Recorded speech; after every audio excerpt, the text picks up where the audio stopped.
오늘 저와 여러분이 함께 마가복음 말씀을 나누기에 앞서서 지난 주간에 제 마음에 깊은 울림을 주었던 한 가지 사건, 그것을 말씀을 하면서 이제 시작하려고 합니다.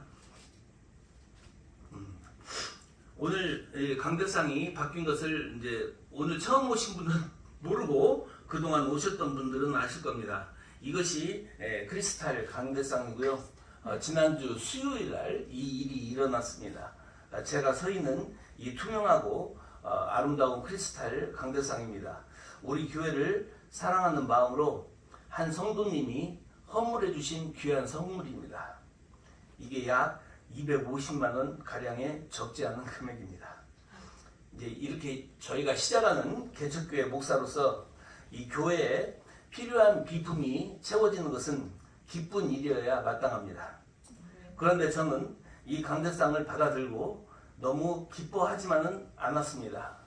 제 가슴 한 구석이 쿵 하고 내려앉는 듯한 말로 다 할 수 없는 거룩한 부담감과 죄송함이 밀려왔습니다. 왜냐하면 이 헌물을 하신 분의 형편을 제가 너무나 잘 알고 있기 때문입니다. 이분은 경제적으로 여유가 있어서 헌금하신 것이 아닙니다. 또 사업이 크게 성공해서 남는 돈으로 하신 것도 아닙니다. 오히려 지금 경제적으로 너무 팍팍하고 하루하루 치열하게 살아내는 힘겨운 상황 속에 계십니다.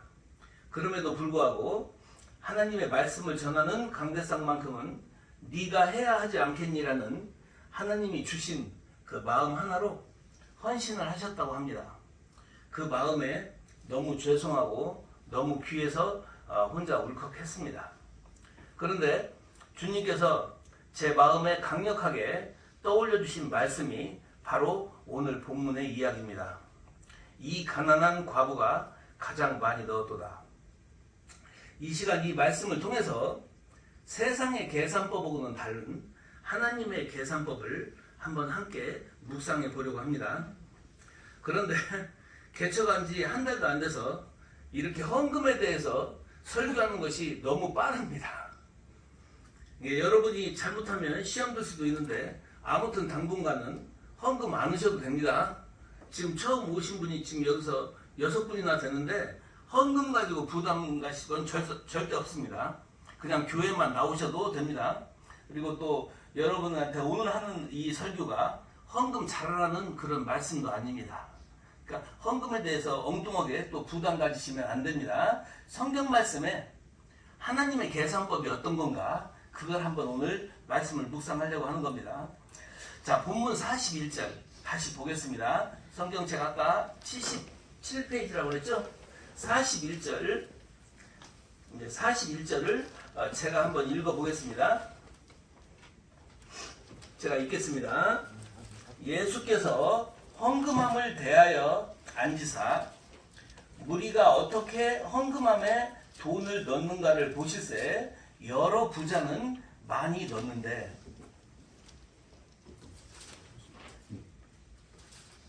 이제 찾았죠? 제가 다시 읽을게요. 41절. 예수께서 헌금함을 대하여 앉으사 무리가 어떻게 헌금함에 돈 넣는가를 보실세 여러 부자는 많이 넣었는데, 자, 지금 그림에도 나와 있죠? 저 그림에 예수님 앉아 있는 거 보시죠? 예수님이 그렇게 앉아 계신 거예요. 그래서 이 41절에 지금 제가 읽은 거에 아주 독특한 장면이 묘사가 됩니다. 예수님께서 그 성전에서 헌금함 맞은편에 앉으셨다라고 기록합니다. 근데 그 당시에 성전에는 그 예루살렘 성전에 그 여인의 뜰이라는 그 장소가 있는데 거기에는 이런 헌금함이 13개가 놓여 있었습니다. 13개의 헌금함이 놓여 있었는데 9개는 뭐 성전세라든가 또 헌금이라든가 여러 가지 종류의 9개의 헌금함이 있고, 또 4개의 헌금함은 이제 어려운 사람들을 돕자라는 의미로 재원을 마련하기 위해서 헌금함이 4개가 있었어요. 그래서 총 그 여인의 뜰이라는 그 성전 앞에 있는 그 성전에는 그 헌금함이 13개가 놓여 있었습니다.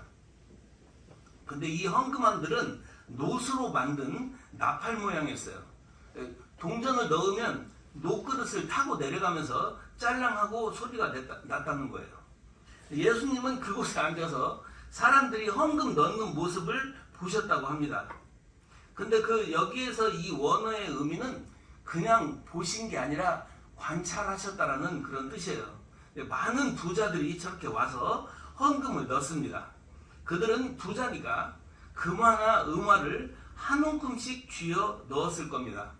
그 녹그릇에 떨어지는 소리가 얼마나 요란하고 웅장했겠습니까?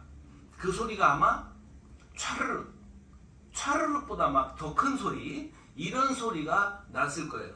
그 부자들은 그렇게 한 움큼씩 헌금함에 돈을 넣으면서 나 이만큼 헌금한다, 나 이렇게 믿음이 좋다 라고 자랑하는 그 팡파레처럼 들렸을 것입니다.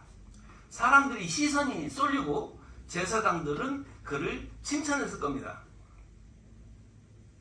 그런데 그 화려한 소음 뒤에 한 가난한 과부가 조용히 다가와서 누구도 주목하지 않는 그 초라한 행석으로 떨리는 손으로 작은 동전 2개를 넣습니다. 그건 소리조차 거의 들리지 않는 미미한 헌금이죠. 사람들은 그녀를 거들떠보지도 않았습니다.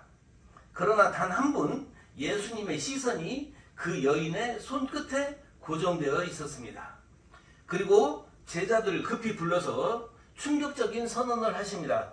내가 진실로 너희에게 이르노니 이 가난한 과부는 헌금함에 넣는 이 가난한 과부가 가장 많이 넣었도다 라고 그렇게 말씀을 하십니다.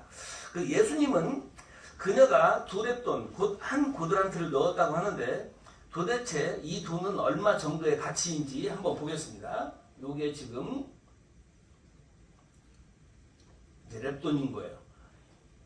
이 렙돈은 당시 헬라 화폐 단위 중에 가장 작은 단위로 가늘다, 얇다라는 뜻인데 이것을 아까 그 2렙돈, 즉 한 고드란트라고 하는데 그 한 고드란트를 막 계산 넣는 방법이 있어요. 뭐 하루 품삯인 뭐 1데나리온인데 뭐 64분의 1이고 또 뭐 어떻게 뭐 일당으로 계산하고 어쩌고 하는데 다 계산을 해보니까 이것은 지금 2고드란트는 얼마냐? 지금 돈으로 1,500원이라는 거예요.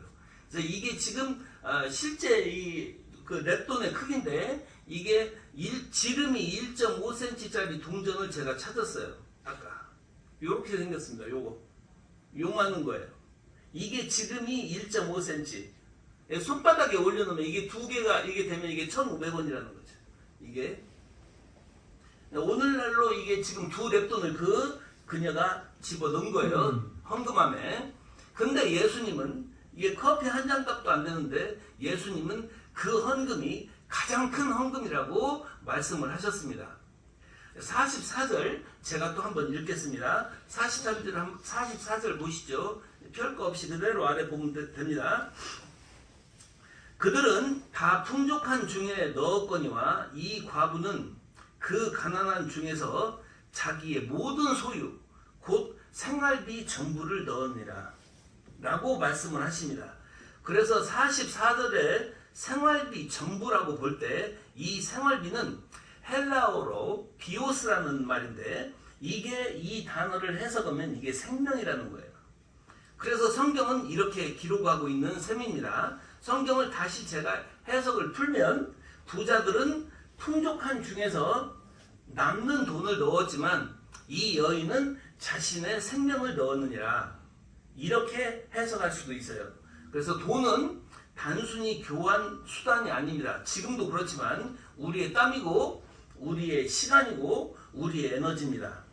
결국 돈은 어떻게 보면 우리 생명의 일부분이 녹아있는 결정체라고도 할 수 있습니다. 이 2렙돈을 드렸다는 것은 하나님 내 생명은 돈으로 유지되는 것이 아니라 하나님의 은혜로 유지됩니다라는 고백인 거예요. 그래서 1,500원은 부자들한테는 껌값이지만 이 여인에게는 오늘 하루를 연명할 빵 한 조각이었고 내일의 생명이었다는 거예요. 그래서 그녀는 1,500원을 드린 게 아니라 자신의 생명을 드린 것입니다. 사랑하는 성도 여러분, 여기서 우리는 놀라운 하나님의 계산법을 발견합니다. 세상의 계산법은 덧셈입니다. 100만 원은 만 원보다 크고 1억은 1000만 원보다 크다라는 그런 세상의 계산법이 있지만 하나님의 계산법은 뺄셈이라는 거예요. 그 뺄셈이라는 건 뭐냐? 헌금의 가치라는 건 뭐냐? 나한테 있는 소유한 전체에서 드린 금액은 그리고 남는 금액. 내가 지금 가지고 있는 돈에서 드리고 나서 남는 돈이 하나님의 계산법이라는 거죠. 그래서 이 여인은 자기가 가지고 있는 돈이 1,500원이었고 1,500원을 냈으니 남는 돈은 영원인 거예요. 그래서 하나님이 전부라는 거죠. 그래서 얼마를 드렸냐보다 드리고 난 뒤에 얼마나 의지할 것을 남겨두었느냐, 그것을 보신다는 거예요. 부자들은 헌금하고 나서도 여전히 자신의 통장과 재산을 의지할 수 있지만 이 여인은 헌금을 하고 나니 영원이었다는 거예요. 그래서 그녀가 의지할 대상이 오직 하나님뿐이었다는 거죠. 이것이 진짜 믿음입니다. 하나님은 액수의 크기가 아니라 하나님 없이는 살 수 없도록 자신을 내던진 그 절박한 믿음의 무게를 가장 무겁게 달아준 거라는 거예요. 부자들은 풍족한 중에서 일부를 드렸고, 그리고 그 사람들은 여전히 풍족했고 먹을 것, 입을 것 걱정이 없었어요. 그렇지만 이 여인은 다릅니다. 2렙돈을 다 드리고 나면 당장 저녁 끼니를 굶어야 합니다. 내일 어떻게 살아야 할지 막막합니다. 그래서 이번에 우리 교회에 드려진 이 크리스탈 강대상을 보면서 제가 눈시울이 붉어진 이유가 바로 이것입니다. 이 헌물은 금액 이전에 형편 속에서 드려진 믿음의 고백이었기 때문입니다. 금액으로 따지면 250만 원인데 세상의 기준으로는 엄청난 거액은 아닐 수 있습니다. 그러나 이분이 내는 250만 원은 부자가 내는 2억 5천만 원보다 더 무겁게 느껴졌습니다. 그래서 이것은 남는 돈이 아니라 또 여유가 있어서 한 선택도 아닙니다. 각자의 삶의 무게를 안고 기도하며 마음을 정리하고 결단하여 드려진 헌신입니다. 그래서 저는 이 헌물을 보면서 신앙의 고백으로 다가왔습니다.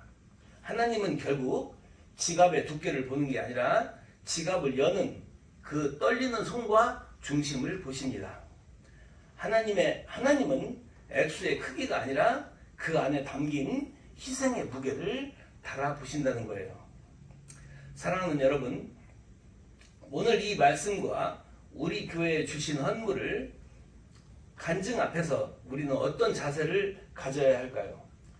첫째, 하나님 앞에서 헌금은 액수의 문제가 아닙니다. 믿음의 문제인 거예요. 하나님, 내 생명은 돈에 달려 있지 않습니다. 내일의 삶은 이 동전 2입에 달려 있지 않습니다.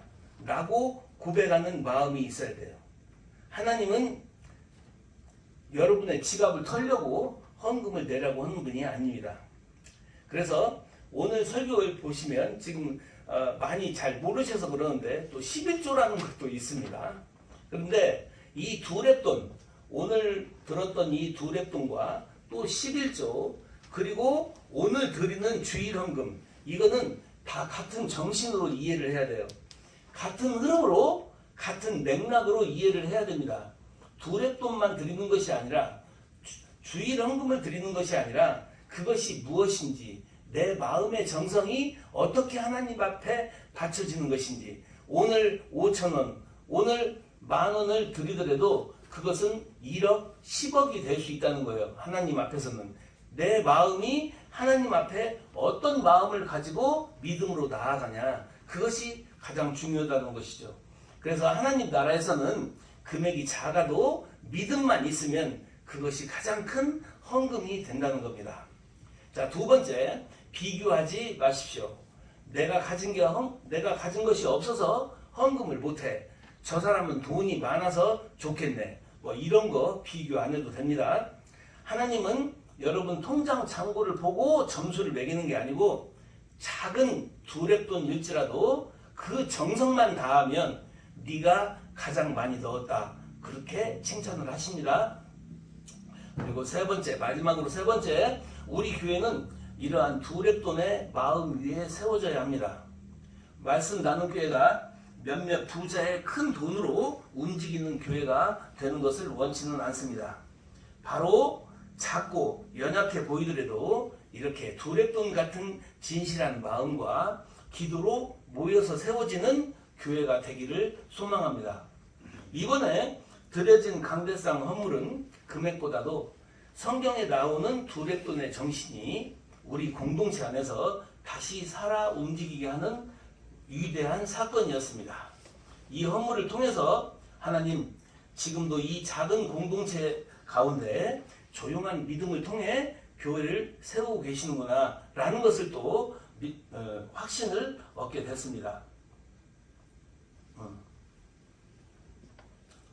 그래서 이 헌물이 그 액수가 이게 큰 게 아니라 희생의 무게를 하나님께서는 보셨다라는 거예요. 자, 사랑하는 여러분, 우리가 이 헌물의 간증 앞에서 이런 마음들을 가져야 됩니다.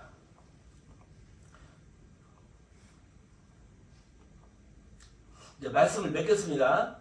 2000년 전에 예루살렘 성전에 수많은 소음 중에서 고요히 동전 2개를 던진 그 여인. 그 여인을 아무도 주목하지 않았지만 예수님만은 그녀를 주목했습니다. 그리고 오늘 우리 교회 예배당에서도 예수님은 여전히 우리 헌금한 맞은편 그리고 예배의 한가운데서 서 있는 거예요. 우리의 삶의 형편 속에서도 그 하나님 앞에 정성을 들인 믿음의 손길을 봅니다. 그래서 사랑하는 내 아들아, 내 딸아, 네 형편을 내가 잘 안다. 네가 얼마나 힘겹게 드렸는지 내가 잘 안다. 네가 가장 많이 드렸다. 이렇게 하나님께서 알아주시는 거예요. 사랑하는 성도 여러분, 세상의 계산법이 아닌 하나님 나라의 계산법으로 칭찬받는 저와 여러분이 되시기를 주님의 이름으로 축원합니다.